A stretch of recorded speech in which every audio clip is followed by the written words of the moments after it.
Shall we begin?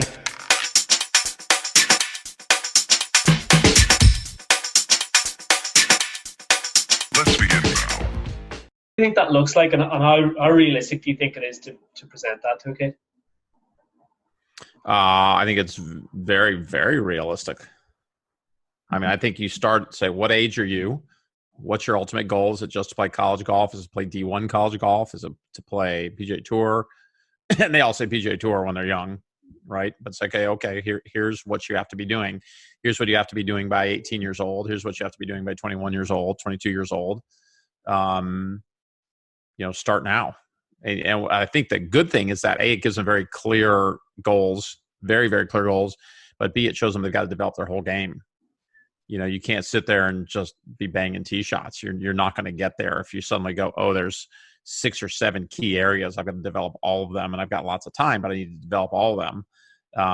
Ball striking seems like ball striking at the junior and college level comes first. It gets good before putting and short game get good.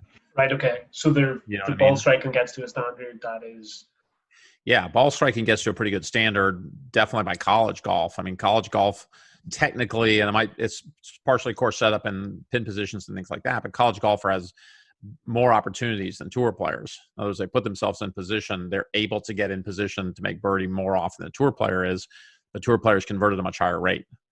Okay. So college golfers get low scores through really good ball striking and decent putting, whereas tour players, they get knocked back on their ball striking. So you go on tour, they say, well, if you're used to 8 opportunities around, you're going to get 6 now because everything's harder.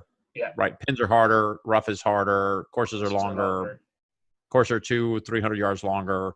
So the only way to get to that same score is by short game and putting. The only way to get there.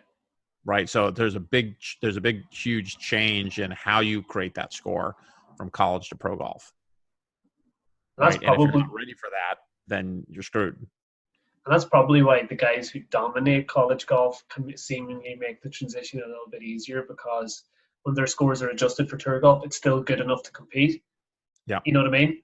It's like if their scoring average in their last year of college is like 68 point something, and you adjust that by a stroke and a half or 2, they're still probably still keeping their PGA Tour card. Whereas if your stroke average is like 72 in college and you adjust it, you're never keeping your card.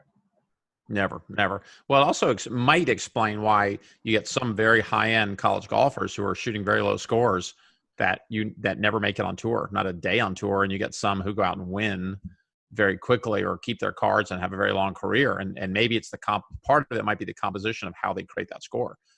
If you're purely a ball striker and don't have much of a short game in putting, you can be a very, very good college golfer. But that starts to break down on tour. Because whatever your ball striking is, they're going to just lop some right off the top. They're going to say, whatever you're used to, we're taking some off of that. And if you can't make up for it with your short game, then you're just not going to get where you need to get. That's so interesting. The other thing as well, like when I remember speaking